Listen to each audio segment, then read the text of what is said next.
Agree or disagree? The 49ers have to win the Super Bowl for the season to be a success.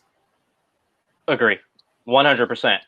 Every season you don't win the Super Bowl is a failure, in my mind. I grew up playing sports since I was 4 years old. If I didn't win a championship, season was a failure. And these guys on an NFL level, they feel exactly the same way, if not even more than that. And they understand, that locker room understands what happened last year and how close they were. And then they also understand the players who's not under contract next year. So it's 100% a make or break season. Absolutely.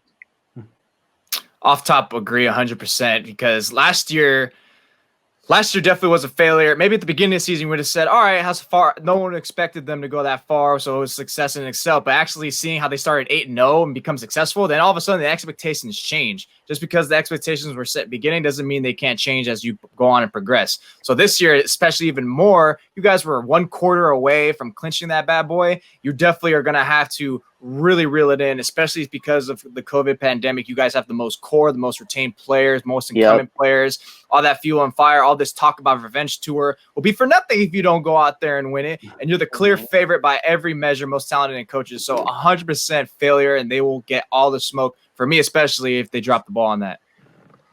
Yep, totally agree. Stole some of my thunder there, Jose. But I just covered this. It's been like 25 years and 6 months since they won a Super Bowl, like 9,000 days, some crazy long amount of time since one of the more elite organizations. Oh, my lifetime, literally. Yeah.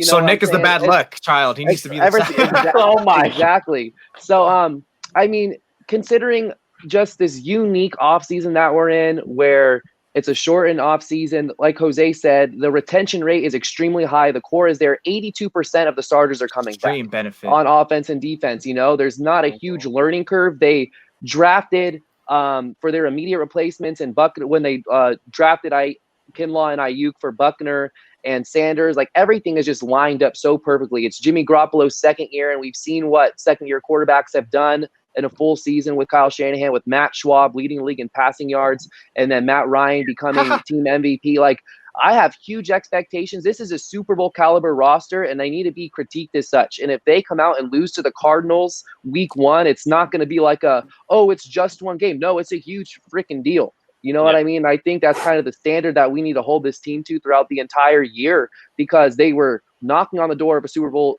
championship last year, and they didn't make it. And the only way to be better than last season is to win the Super Bowl, and that's where this team is at. So you fired me up. Super Bowl or bust. Let's go, revenge tour. Let's go. I'm gonna sprinkle in a little bit of Nick's point, and this is not going to be an asterisk season either. You can't say, they lost it all because of the pandemic. Well, Richard Sherman himself openly admitted, hey, adapt or die, and I wrote about that weeks ago. Can you consider this an asterisk season even if some of our players opt out?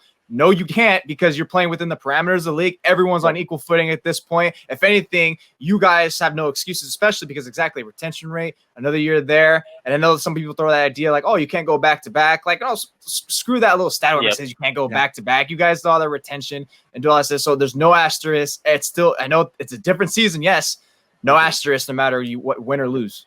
And I have one more thing. One thing just to pitch in real quick, and it's looking to 2021. You have still, I know it's great. We got George Kittle locked up, but Trent Williams, Richard Sherman, Kyle Hughes. There's so many starters set to be free agents next year that this is the year to do it. If not now, when? Like there's just too many questions looking beyond the season that it needs to be done right now.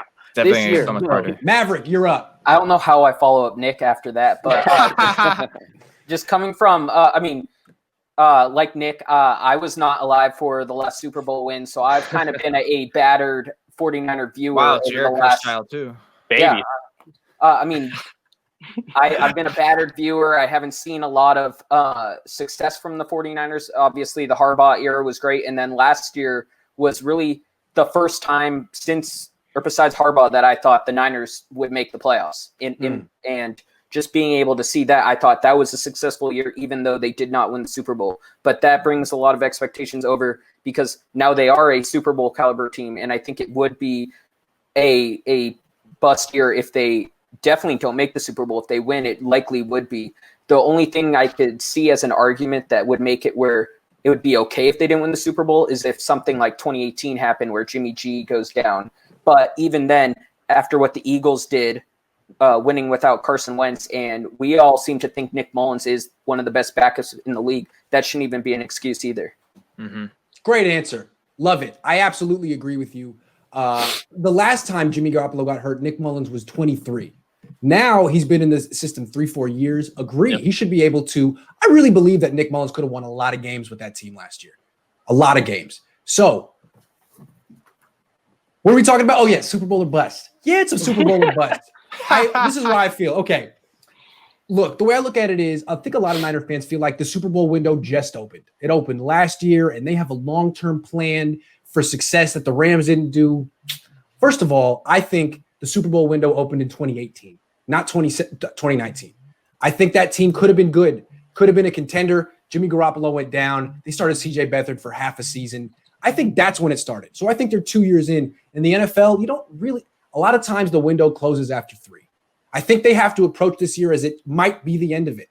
That next year, as Nick pointed out, they got a lot of free agents. They might have to reload a little bit, take a temporary step back before they can go forward again. So, yeah, I think this is year 3 of a Super Bowl window, and you got to treat that as potentially the end. So they got to win it, and they're in a good position to do it.